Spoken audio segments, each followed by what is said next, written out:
¿Es difícil entender la no dualidad? Todos hemos vivido alguna vez una experiencia curiosa. Buscamos durante un largo tiempo una respuesta y cuando finalmente aparece, descubrimos que siempre estuvo con nosotros. Entonces nos preguntamos, ¿cómo no lo vi antes? El Vedanta afirma que la búsqueda espiritual se parece mucho a esa experiencia. Su propósito no consiste en crear una nueva realidad, ni en fabricar una experiencia extraordinaria, sino en reconocer una verdad que siempre ha estado presente. Después de ver algunos videos en este canal, algunas personas muy observadoras se han preguntado, si la conciencia ya está presente y la verdad nunca ha estado ausente, ¿por qué debería meditar, practicar disciplina o buscar la paz interior? La respuesta del Vedanta es sencilla pero profunda. No necesitamos practicar diversos medios para alcanzar a la conciencia.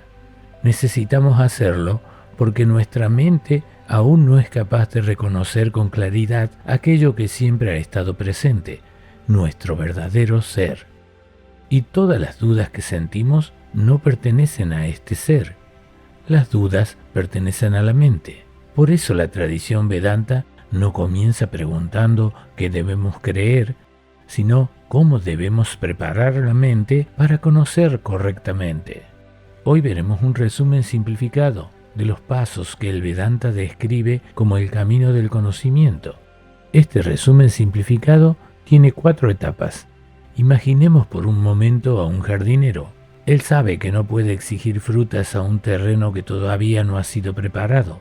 Antes de sembrar, debe limpiar la tierra. Después debe elegir la semilla que piensa sembrar y luego aprender a regar y proteger lo sembrado. Si lo hace correctamente, un día el cultivo florecerá, pero luego debe esperar a que ciertos agentes externos ayuden a la flor a producir el fruto. Y entonces un nuevo trabajo aparece, proteger de otras amenazas al fruto en crecimiento. Y si lo logra, finalmente el fruto llegará a madurar. El jardinero no crea la vida en la semilla ni el dulzor en la fruta. Simplemente prepara las condiciones correctas para que el fruto manifieste su dulzura.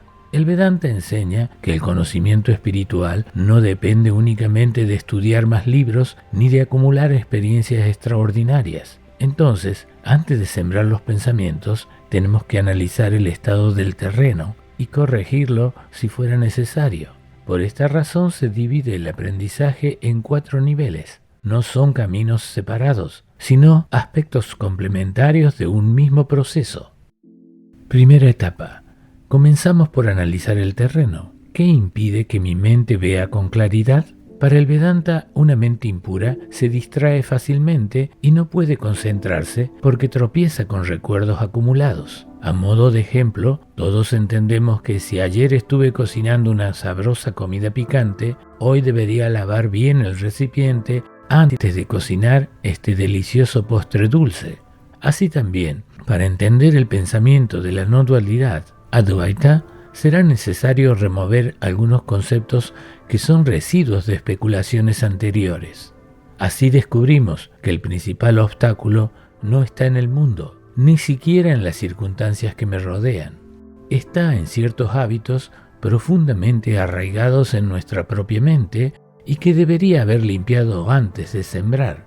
Por ejemplo, estos residuos de pensamientos impuros suelen acumularse en los rincones en forma de hábitos, palabras o acciones que justificamos porque estaban allí desde hace tiempo, porque son parte de mi adolescencia o simplemente porque tengo apego a ellas.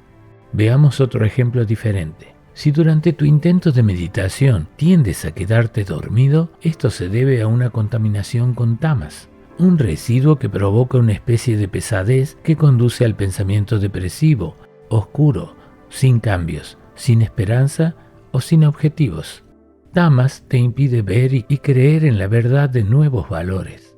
Por el contrario, si en tu meditación estabas buscando la serenidad y te surgen nuevos y ruidosos pensamientos no deseados, esto se debe a que el recipiente está contaminado de una suciedad conocida como rajas. Esta impureza provoca inquietud en la mente debido a su dinamismo, energía y actividad.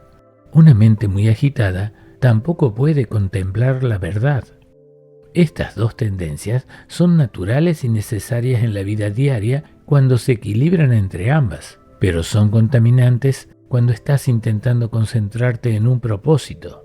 Entonces, ¿qué debo hacer? Para el Vedanta, el remedio para estas tendencias es llamado upasana, un término sánscrito que se traduce como adoración, meditación o sentarse cerca. Se conoce también como karma yoga o el camino de la acción física o intelectual que conduce a la purificación de la mente, chittasuddhi. A menudo, upasana se dice que es alguna forma de meditación, pero también puede ser un canto en otro idioma, siempre que conozcas la traducción, ya que el efecto de un canto o de un mantra es siempre sembrar una semilla de cierto conocimiento en tu mente. También este yoga de la acción puede tratarse de una oración repetida muchas veces o también una reverencia a aquella forma divina que representa el pensamiento puro, donde el amor se manifiesta en el practicante debido a un gran deseo de lograr en esta vida la claridad y pureza de la divinidad que ha elegido. En conclusión, ¿qué necesitamos hacer en la primera etapa? Reconocer cuál es la semilla que vamos a plantar en esta mente a la cual ya estamos limpiando. ¿Y cómo vamos a reconocer a esta semilla? El Vedanta anuncia que esa semilla ya está en nosotros, y es ese deseo de conocer o entender qué clase de pensamientos surgen cuando nuestra mente abandona el contacto con los deseos y los miedos del mundo. La primera etapa es donde comienza la observación de uno mismo, identificando el ego, los apegos y los hábitos. Pero, ¿cómo saber si estoy listo para la segunda etapa? Antes de intentar otros cambios en la mente, debemos conocerla. Y conocer la mente significa observar nuestros pensamientos en la vida diaria y responder algunas preguntas como estas. ¿Hay en mi mente pensamientos donde todavía predomina el egoísmo? ¿Aún observo en mi mente algunos momentos de ira? ¿A veces mi mente intenta recibir algún reconocimiento? ¿Hay en esta mente una necesidad de controlar todo? Si el terreno aún no está preparado, el remedio para esto se encuentra en la segunda etapa. Etapa 2. Estabilizar la mente. ¿Cómo aquieto y concentro mi mente? La segunda etapa tiene como propósito desarrollar una mente estable, tranquila y capaz de enfocar la atención en un solo punto. Chitta ekagrata, que es lo opuesto a una mente distraída y dispersa que vimos en la primera etapa.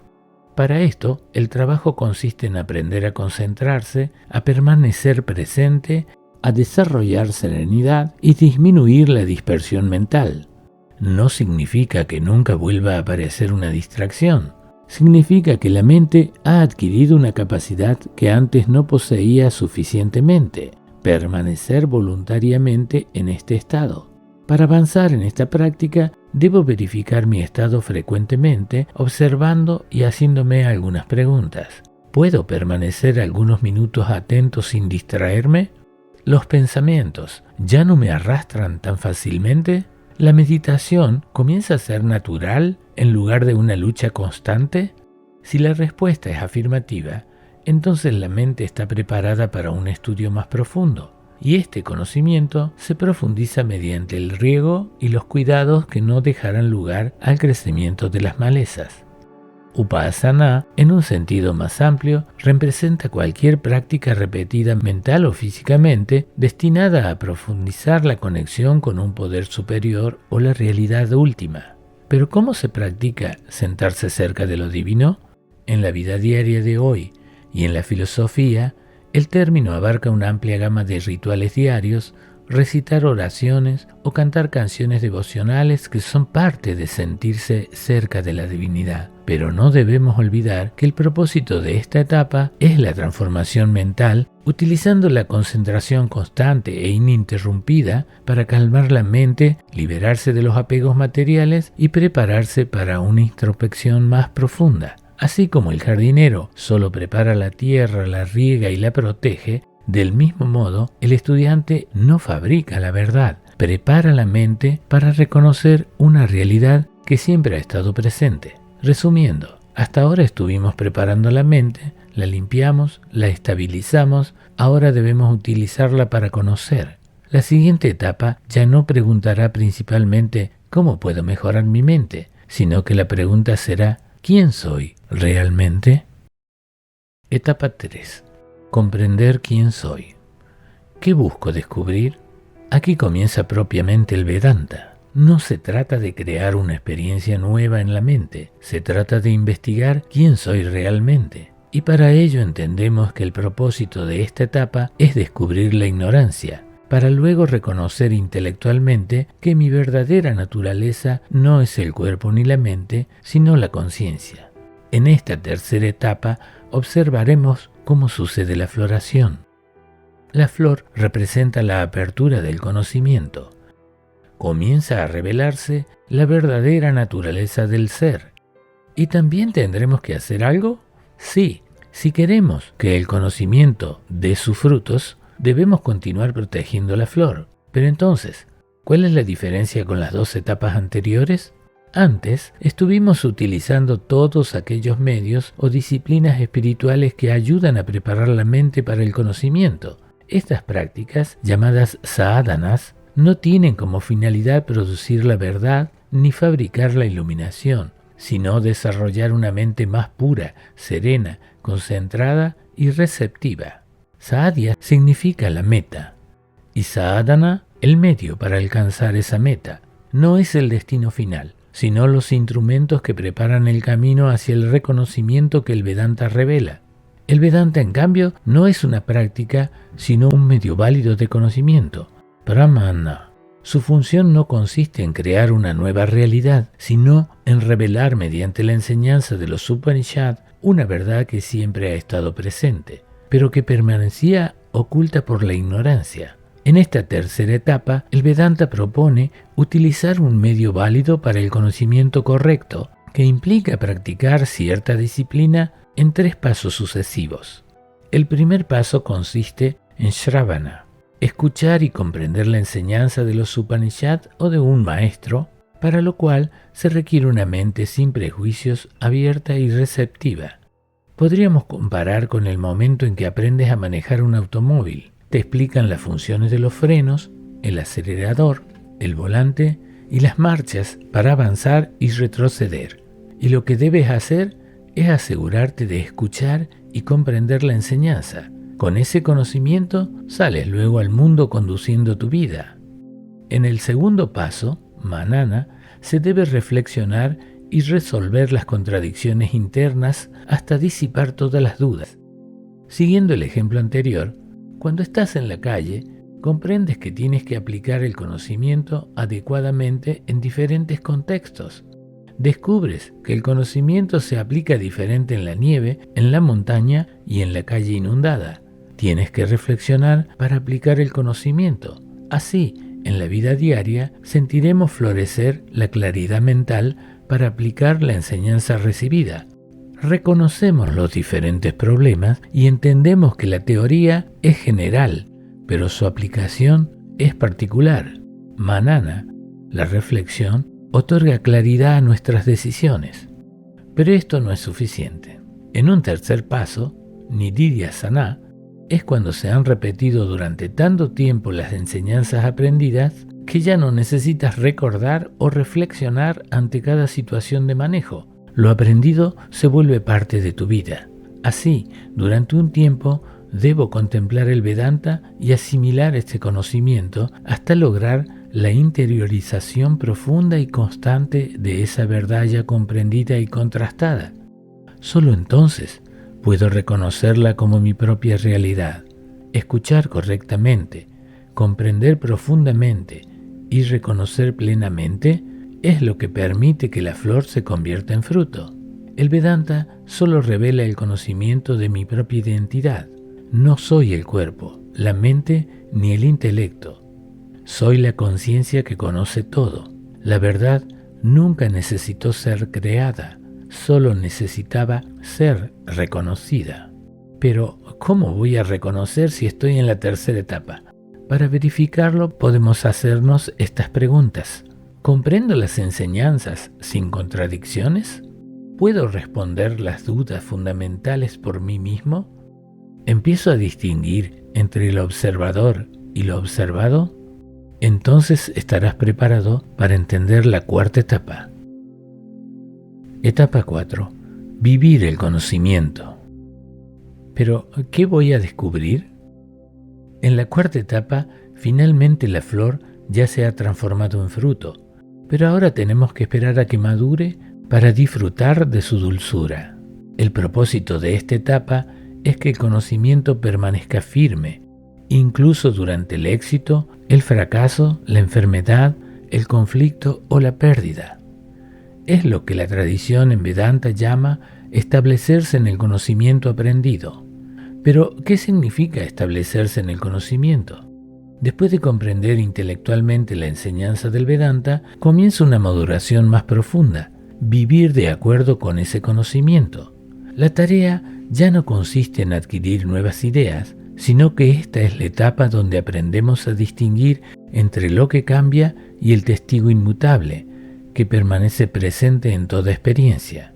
Cuando poco a poco dejamos de identificarnos con los pensamientos, las emociones o los acontecimientos, recién podemos reconocer que nuestra verdadera naturaleza nunca ha dejado de ser la totalidad de las experiencias. No es esta una experiencia extraordinaria, sino una comprensión cada vez más firme que transforma la manera de vivir. Pero, ¿realmente se transformará mi manera de vivir? Como ya vimos en este video, la ignorancia y las dudas desaparecen cuando está presente el conocimiento. No pueden estar nunca ambas en el mismo lugar. La antigua historia tradicional dice que el maestro que esperaba la llegada de algunos visitantes al templo pidió a su discípulo que llevara una linterna al camino de entrada y pusiera la lámpara en el lugar más oscuro para que los viajeros pudieran encontrar el camino. El discípulo regresó más tarde con la lámpara diciendo: «Maestro, busqué por todas partes el lugar más oscuro y no encontré ninguno. Todos estaban iluminados». Así también, cuando el estudiante alcanza este conocimiento, los viejos pensamientos de la mente dejan de existir frente a la luz del conocimiento. El conocimiento, vidya, y la ignorancia, avidya, no pueden coexistir respecto del mismo objeto. La oscuridad no es una sustancia, no hace falta quitarla, basta con encender la luz. Por eso Adi Shankara insiste en que una práctica no destruye la ignorancia. La meditación tampoco destruye directamente la ignorancia. Únicamente el conocimiento elimina la ignorancia, porque son opuestos, igual que la luz y la oscuridad. El poder divino, Brahman, no necesita eliminar la ignorancia. La ignorancia afecta únicamente al individuo que se considera separado. Cuando esta verdad es comprendida, la ignorancia desaparece por sí misma. Después de todo, ¿qué más tenemos en nuestras vidas? Sujeto y objeto. Estás aquí y tu mundo está ahí. Según el Vedanta, la realidad sobre uno mismo, lo que realmente somos, y la realidad del mundo son la misma realidad. El ser, tu verdadera naturaleza, se proyecta ahí afuera como el objeto. Así como todo lo que veo surge de mi visión, todo lo que comprendo, reflexiono, aplico o vivo, es creado por la conciencia. No tengo pruebas de nada que esté fuera de mi experiencia consciente. Es simple, pero también debido a su tremenda simplicidad, es difícil de comprender. Aquí estoy yo y aquello está allí, pero es en mi conciencia que el cuerpo está aquí y ese cuerpo está allá. Incluso durante el sueño crees estar presente y frente a un mundo idéntico al real. Pero suponiendo que la conciencia misma no existiera, ¿qué habría entonces allí? Nada. Sin mi conciencia no puede haber un acto de ver, oír, oler, saborear. Sin ella no hay ni lo conocido ni lo desconocido, ni ciencia, ni religión, ni Vedanta. Sin la conciencia no habría nada. Así pues, todas las experiencias surgen en mí, caen y desaparecen en mí. Cuando esta verdad es comprendida, la ignorancia desaparece por sí misma. Así lo decía Ramana Maharshi en sus enseñanzas acerca del Ribhu Gita. Este universo tiene la forma de la conciencia. Los tres mundos tienen la forma de la conciencia. Todo tiene la forma de la conciencia. Y yo soy siempre de la forma de la conciencia.